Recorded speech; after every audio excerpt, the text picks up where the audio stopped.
I'm Robyn Crane, and this is the Growing Your Financial Business the Woman's Way podcast. Listen, I was a financial advisor for over a decade, and I got so sick of the old archaic strategies that your grandpa used to get clients. What the industry teaches today is still so outdated and just doesn't work anymore. So I had to find a better way for myself, and then I got obsessed with sharing these how-tos with other women like me. The stuff I teach doesn't require giving up your life, your sanity, or your family time. I want women like you to have it easier than I had it, so you can thrive in the industry. I've now helped thousands of women grow their financial businesses to multiple six figures, some even seven figures per year. So on this podcast, you're going to get an inside look at how they did it so you can do it too. Let's dive into the show. Welcome. I am here with Ellen Rogin. And since you're probably listening to this and not watching, I want you to imagine this. I am wearing a Wonder Woman shirt that, by the way, if you go scale it all the way down, even kind of has the undies with it on the shirt, and a Wonder Woman headband. And the reason I'm wearing this is not just because I'm crazy, but that would be a good assumption, is because my son, while we're recording this, is right before Halloween. He had a little parade this morning, and I'm going to be a fun parent. And so I got dressed up a little bit. I got a shirt and the headband. And then I felt like, I had like a 2-hour session with some of the ladies that I'm helping. And I'm like, let's just stay Wonder Woman for this podcast. And part of it is because I'm here with Ellen, and she is a Wonder Woman. I mean, this woman, I tell you about her and we'll start talking about her instead of me. But hey, it's a fun time.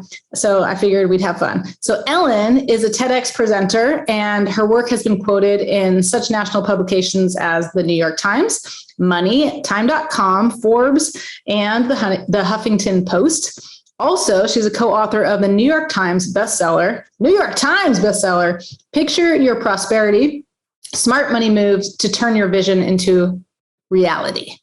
She's a CPA, she's a CFP, abundance activist, pretty much amazing Wonder Woman all around. So we'll go with that and start there. So tell us, Wonder Woman. I mean, that's kind of a pretty cool title to come on just because I'm wearing the suit that you get it. But I think most of the women who come on here are pretty amazing, and I know you're one of them. So tell us a little about kind of how you got to where you are regarding like help as a CPA, CFP. And I think we're going to go on the mindset track, but let's just see where we go with it. Okay. So I, for about 28 years, had my own practice as a wealth management practice, sold it a few years ago. Part of the reason that I sold it was because I like talking to a broader audience. I had a really successful practice. And part of what was always fascinating to me, more than like the ticking and tying and the projections of being a financial advisor, was how people think about money. And I actually grew my practice using non-traditional ways of thinking about things. And so I love sharing that with people. I love that. And what's really interesting about that is just recently I met this guy who's in M&A and mergers and acquisitions. And I was talking to him about like the idea of buying a practice, and already have a limiting belief about like, well, who's going to want to sell their practice? Like a successful woman wanting to sell their practice with women advisors, because that's what I'm looking for. And I didn't say that out loud. I said that in my limiting belief head. And it's so cool to hear that from you right now, because, here you are, you had a successful business and it was just time to move on. And so I realized like, there's definitely some businesses out there. So you decided to sell your business and help more people and teach a lot of what you do. So I really want to get into that around the intuition. I know you talked to me before we started recording about intuition and mindset. So give us a couple just ways that this really sounds like the woman's way, by the way, but how you use intuition to grow your practice to that successful point. Like what kind of things did you do? Robyn, I want to start with maybe some things before that, because I didn't even realize I was using my intuition. I think that one of the things that was the most impactful in me running a successful practice, and I will say never having an employee quit in 28 years, which I didn't realize was unique until I left my practice, is that I am a committed meditator. And I used to, when I would talk to audiences years ago, kind of throw that in like, oh, maybe you want to do meditation. But I actually think it is just like we know you have to exercise. This is like mental hygiene for yourself. And whatever that looks like. So meditation, just like with exercise, maybe you're into Zumba or maybe you're into CrossFit. It can look different for different people. what I found is one of the ways I started to hear my own good intentions and my intuition was from quieting down all the la, la, la, la, like that constant chatter that we have in our minds. I mean, we have 50 to 70,000 thoughts a day. Many of them are not positive, but even if they're all like lovely, wonderful thoughts, it's like that. When I was in graduate school, when I first got there, I was in a dorm and I had this roommate, and I can't remember her name. We're going to call her Margaret. That could have been her name. She didn't shut up the entire time we were together. And I couldn't wait to get out of there. I ended up moving in with like this old lady shut-in person just to get out of that dorm room. Exact opposite. Like, this woman doesn't even talk. Perfect. Right. And so I think we do that in our heads. And so I'm a big, big, big believer in finding contemplative practices. I love that. So I want to go into that deeper because I like how you said there's different ways to do it. Because I think there's also women have this fear of judgment. And so I know that I have this prosperity coach actually. And, she gave me one of those personality tests. And she said, the way that you process things is that you look at what's not working. You always see what's wrong. And that's why you're good at coaching. Because it's like, I know how to fix things really fast. And I can do that, but it's also very damaging. And so, my tendency in the past when I would meditate is like, I'm not doing this right. Or, I'm supposed to clear my thoughts. Stop thinking, stop. It's like the chatter, to get rid of the chatter. And then I actually have coined the term. No one seemed to have claimed this one yet, but sleepitate, because what happened with me, it must have been probably 6 years ago.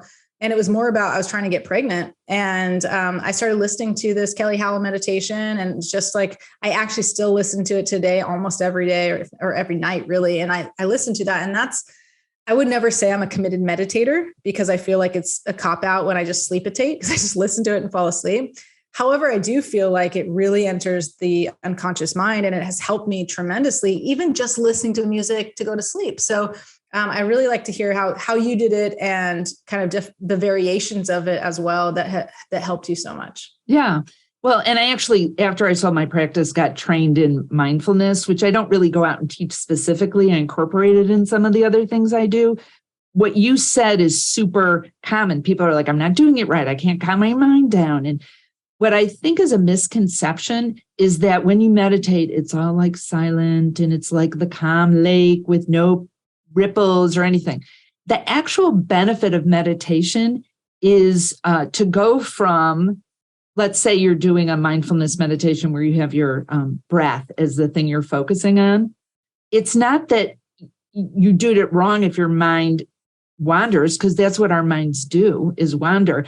It's noticing your mind wandered and then bringing it back to the thought. Even if you do that 1,000 times in your 5-minute meditation, that's like the bicep curl of meditating. That's where your focus gets stronger, and where you can kind of calm things down is noticing. It's just noticing. I mean, that's actually one of my favorite definitions of mindfulness, is noticing. I love without that. judgment, with kindness, just noticing. And I think that's that's so much, I guess that's mindfulness in general, but just as well as thoughts, not just meditation, but just your thoughts. And that's a lot of what I'm working on. I talk a lot about my client now has kind of told me it's called like the becoming, because I talk so much about becoming the person that you're meant to become. Then now she's like, the becoming. I'm like, all right, the becoming. But the part of the becoming of being the best version of myself to attract the people to my business, to attract what I want in my life, to be this money magnet and business magnet, all these things is really just like working on myself and how I can better myself. And I know the rest will just come as it does, and everything's working out for me. So I'm a big believer in all this stuff. And one of the things, even for me, that my coach has helped me with too, is just like noticing my emotions and going back to like not making it wrong, noticing how I'm feeling. Because so much I've actually been so ingrained and indoctrinated in personal growth to a point where I got to be positive. Like you said, a lot of those now are positive when people are focusing on it, of the 50,000 or 70,000 thoughts. Like, so I focus on, I try to have these positive thoughts instead. And so I actually think a negative thought, and then I turn it around. Like, no, I'm not anxious, or I'm not having anxiety. I'm excited, and it's like, it's kind of bullshit, but I said it to try to shift that. But what my coach has helped me with is like, no, just notice if you're anxious. Okay, don't make it wrong. Notice it and then decide how long do you want to feel that, and then start to make a shift. And it's just kind of like, it's a lot less beating myself up or just trying to trump it with a better thought. So I love that noticing. That's really, really cool. So how did you get into the meditation? And then how did you, like, I kind of am curious, how quickly did you notice your practice start to shift? And then how did that show up in your practice as you did that in your life? I kept thinking, like, I also done, when I had my practice and still now invested way more in personal development than I did in professional development. Not that that's not important. I got lots of letters after my name. And of course, your clients expect you to know what you're talking about. Always had coaches, spent hundreds of thousands of dollars probably on my development. And people would say like, oh, I just kept hearing about meditation. And then I was offered a class at our synagogue, and then did what's called Jewish meditation. It was basically similar to TM, but our rabbi, it doesn't even matter all that backstory. But anyway, Jewish, so now I'm really curious, but maybe. Well, he had been a TM meditator for his whole life since he was 16. And I think you have to be certified to teach TM. And so he also So TM isn't just like the TM that we quote like trademark, but it's what does it mean? Transcendental meditation. Okay. TM, and it's TM. Transcendental meditation. TM. So it was a very similar mantra-based process. So anyway, I did that, and it was very helpful to have an instructor, because when I first started, he would teach us, and then we'd go back and meet as a group. And these people are like, did you see unicorns and butterfly? And I'm like, does anyone else feel nauseous? Like, I felt like I was going to throw up, because I think I had so much pent up stress. It's like when you do a cleanse, it was coming out. Right. So, and then I just developed, I'm fairly disciplined. So now I cannot not meditate. Like, I wouldn't leave my house without brushing my teeth. I can't not. I would give up exercise. I'd give up other things before I would not meditate. And how long do you meditate? And at least 20 minutes now. It's longer. And then, we're taught to meditate again at the end of the day, and I'm less disciplined with that unless I'm super stressed. So, and are you listening to anything? Or are you just breathing? Or no. And now I do mindfulness meditation, which mostly I focus on my breath. Sometimes I do something called loving kindness, which is where you're focusing on good wishes for yourself and other people. At night, if I can't sleep, sometimes I'll turn on guided meditations. Your audience may find this helpful. There's a free app called Insight Timer that has 30,000 free meditations. They have classes. I love it. I pay for theirs now because I've been on, and it tracks how many hours you've meditated. So I can look at, I don't know how many years without missing a day. And anyway, that's cool. Yeah. But so how I started to use this, like this quiet, how it showed up in my business is, first of all, when there would be mistakes made, or whether it's my team that was making mistakes, or just, stuff happens sometimes. I would get calm enough that I ultimately found solutions to unsolvable problems more than once. I mean, I have wholesalers from when I used to be in practice that now, years later, when I talk to them, I'll be like, you were the calmest financial advisor I ever knew. Like, I so loved calling on you because it was just a different vibe. So that's one thing. Another way I used it in my practice is that I would be thinking about a client, and if I didn't call them, they invariably called me, or if their name kept coming up in my mind, like, I really should call so-and-so. And my team started to get used to it. They're like, Ellen, if you keep thinking about them, pick up the friggin' phone and talk to them. And that was really helpful, because it's also cool when you call and go, oh, I was going to call you. And now, that I'm not an advisor, but I'm doing speaking and individual work with people. If I think about something right in the middle of the pandemic, I called a guy from a big wirehouse who they had hired me to speak at a client event. And I was just calling to check in. And it was so fast. He's like, well, we're doing another event. How much do you charge? And I was like, it was so quick. I was like, not even ready for that conversation. Yeah. It doesn't always happen that way. Right. But, and then what's transpired, Robyn, which I was not even open to this when I had my practice, is I realize now I was always very intuitive with people's money stuff. Like, I knew if someone was going to be okay without even needing to know about anything about their money. I could just talk to them. And I thought it was the way they talked about money, which is part of it. And I realized that I'm really tapped into what their money stuff is. And one of the things that I have come to do over the last couple of years is I actually do intuitive money readings for people, which with my CFP, CPA background has been a little hard for me to kind of say out loud in certain audiences, but I find that it's super helpful for people. So. Wow, that just made me a little nervous. I was like, oh my gosh, like, so what do you already know about me that I don't even know? No. It's not like I'm reading, I kind of have a process behind it, and don't worry, it would only be helpful. No, I'm kidding. I'm pretty much an open book anyway, but I think that's awesome. It's so funny too, how you were saying that, like you can read people before they say it, because as you're saying it, I'm like, yeah, I think I do that in a lot of ways. A lot about the growing the business, because that's mostly what I'm focused on. That, and I never think of it as, it is intuition, which I know we're getting into, but I never think of it as any clairvoyance or anything like that. But it's like, I can just read people and I can tell when they're telling the truth and when they're congruent and when the confidence is real, or the confidence is just kind of a facade to cover up what's really going on. And, even one woman on my team was saying like, she's saying she's making a lot of money, but I don't, it doesn't seem like that's the case, So I think there's a lot of in sales and in doing this for so long, like you can kind of read through people's bullshit, and then also like feel the energy of true confidence and conviction, I also think what comes with that is the most successful people I know, and I'm in a lot of masterminds with, multi-million-dollar a year earners and like super high level people, that big influencers and things like that. And the more I'm surrounded by them, the more I realize like that vulnerability comes out way faster, way more often for the most secure people in the world.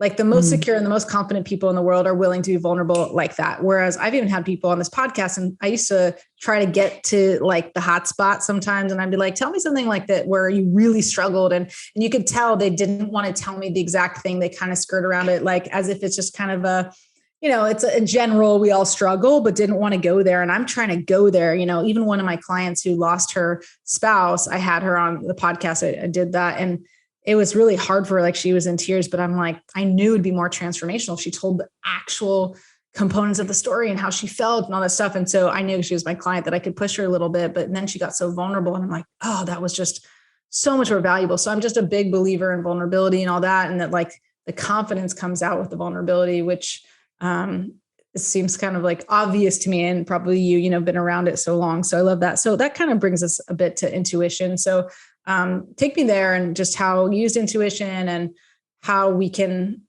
use that in our practice to actually grow and help more people. Well, I think you do it when you're like, I'm not clairvoyant or anything. It doesn't matter what you call it, but the fact that you're tapping into really kind of feeling into someone's energy, because you can, we are all connected, and you can do that. And I think you're serving people. A lot of the coaches that I know are like, oh, I always kind of know that my area just happens to be around kind of people's money stuff. Right. But we all can do that. So I think you are using that. And the word intuition just means knowing something without knowing how you know it. That's a good definition. You're like, I'm not,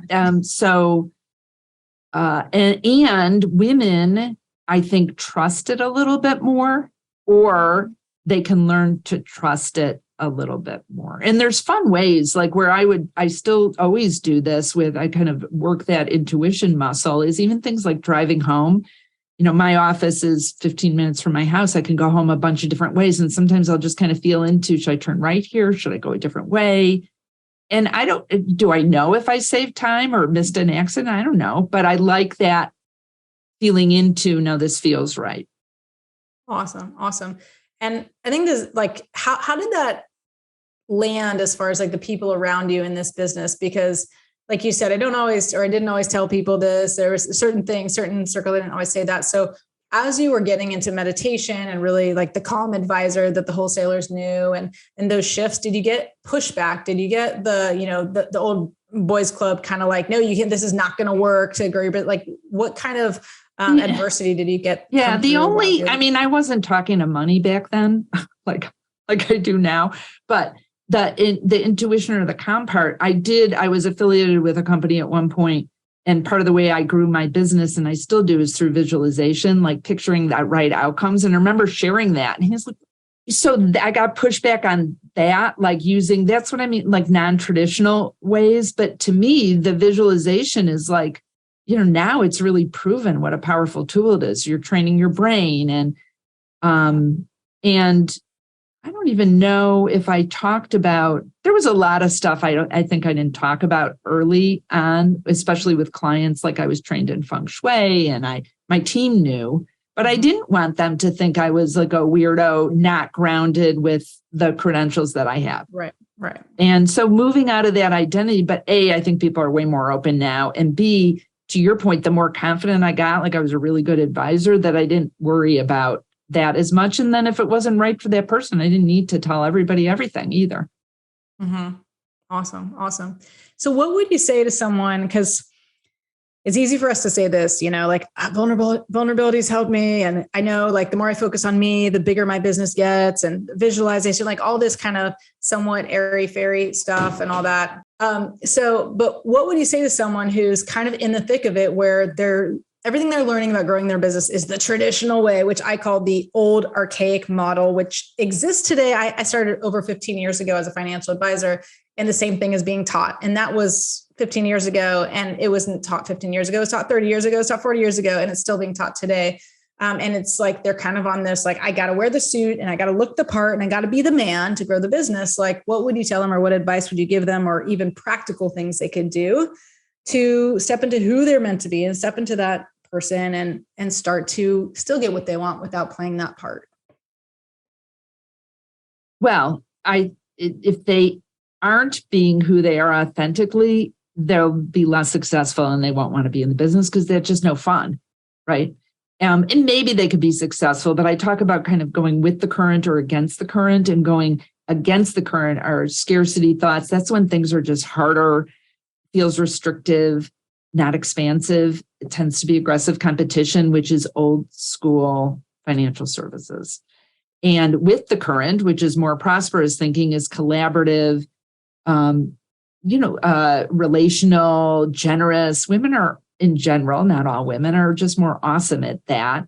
And if it's not working the old way, then maybe it's just an opportunity to look at a different way of doing things that you feel better about. And the way the industry is changing, the feminine approach, whether you're a man or a woman, is going to be the thing where you have better communication skills, where you're more present with people, where you're more generous, where you're sharing your values, because people want to do business with good people. Otherwise, they'll go to a robo-advisor. They don't need you. Yeah. And those are all reasons that women, I think, or feminine skills are the things that are going to make advisors most successful going forward. Awesome. Is there a specific process? Like, do you have a step-by-step, like, 1, meditate every day, 2? Well, I can give an easy one. Okay, give us an easy one, and then we'll close it off there. Okay. So there's probably 3 things that I would do, but 2 in particular. One is before each meeting, get yourself grounded, and it can be 3 breaths, and just focus, leave that last meeting behind so you can go to this one.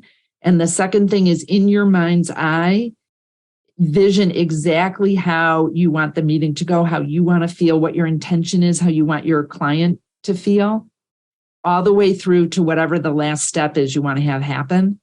And I've, have advisors saying that this has been like the thing. Their meetings always go how they want them to. You're going to be more present and more prepared for what's going on.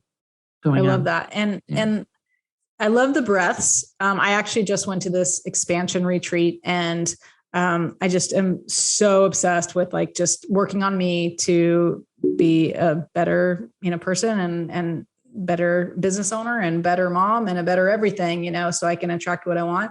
And one of the things we did was this intense breath work. And I've done some breath work before, and like, I get it. Like, I'm like, it helps me visualize all this stuff, but this was this incredible breath work and I've never experienced anything like it, where it was a weird thing where I was like, had my mouth like open like a lion or something, and in you know what I'm talking about, like in and out my mouth, and like and I thought, I was open to it, but I didn't have any expectations. And they said this was like the non-plant medicine, ayahuasca, if anyone's heard of that, so it was supposed to be pretty intense. And I was just open to it, not having expectations. And within like probably 5 minutes, I was in this other world. And like, I keep saying like, no, I swear there was nothing else. No one slipped anything in my coffee. I don't even drink coffee, but so it was like crazy. And it was just breath. And that my biggest takeaway through this incredible experience, even the way I was like my hands were feeling, my body was feeling. And like, I was like, I didn't feel any pain, which I typically have some pain in my body. And I was like, oh my gosh, look what I can do with my breath. And it was like an hour and a half of like breathing. It was pretty intense, but like, I love that the first thing you say is like 3 breaths. And it's also the same thing we teach our kids. Like if you listen, I don't have little kids. So Miss Rachel, if anyone knows Miss Rachel, it's like, she talks about when you're angry, like not to be like, it's okay that you're angry, but if you don't want to be angry anymore, you start with taking 3 breaths or you count to 10. And it's like how much control we have and how much we can change the way we feel with just the breath. So I'm so aligned with that right now. Like that was just huge for me because it's easy to listen to this and be like, okay, I got it. Like, okay, I'm going to breathe through, but then you forget and it doesn't take long, but it's that intention, it's that focus. And that also, I would say like regarding like how I like to say the woman's way, that opens up the channels of this intuition and this confidence and this just like surrender a bit to like, okay, whatever happens. And that's beautiful. I love that. That's great. This is good stuff, Ellen. I love this. We can talk for hours. So anything else to add? Just like kind of last words of wisdom, and then we'll make sure they know how to find you and find all your goodies. Last words of wisdom. I don't know. I would say that for anyone watching, that generosity precedes prosperity. And if I had one thing that really flowed through my business then and my business now is about giving what you want to get back, whether that's money or referrals or whatever, that you're out there giving, not with an expectation of getting it back, but just about putting out good into the world and being open to receiving. Awesome. I love that. My husband and I were talking about like having a family foundation, like my husband also does books. So he has a hybrid publishing company. And so he's talking about going into hospitals and doing these books for these sick kids and stuff. And cause he's done a lot of books for kids and we're like, okay, we got it. Like our whole new vision is like, how much can we give? How can we bring more to the world? So that's a great way to end this. Generosity precedes, what'd you ask? Prosperity? Prosperity. Okay. So instead of waiting to give back, you give forward. Yeah. Love it. Okay, good. And then how do they find you? What's the best way to find you? So it sounds like you're looking for speaking engagements, anything else that would be great for you if someone's listening to this, that I'm sure you visualize this whole thing and you know exactly what you want. So let's just tell them so you get it. Yeah. So I would say I love speaking. I just came back from Big Financial Services Conference where I spoke. So love doing that, love sharing these ideas, and I give messages from money. So if you're curious about what money has to say for you, and you can reach out to me for that too. You can go to ellenrogin.com, ELLENROGIN.com. And if would this be helpful, Robyn? I have a video series for advisors that they can download for free. Okay. So if you go to ellenrogin.com/gifts with an S on the end, you can download the Abundant Advisor series. And I talk about visualization and mindfulness and generosity to grow your practice. So good. That's so great. And there's other resources. They're going to love that. Awesome. And thank you all for joining us. This was great. And if you like this airy fairy stuff, come again, because I'm sure I'll bring more to you with all the goodies and all the craziness and all the fun. So we'll see you back here on Growing Your Financial Business the Woman's Way.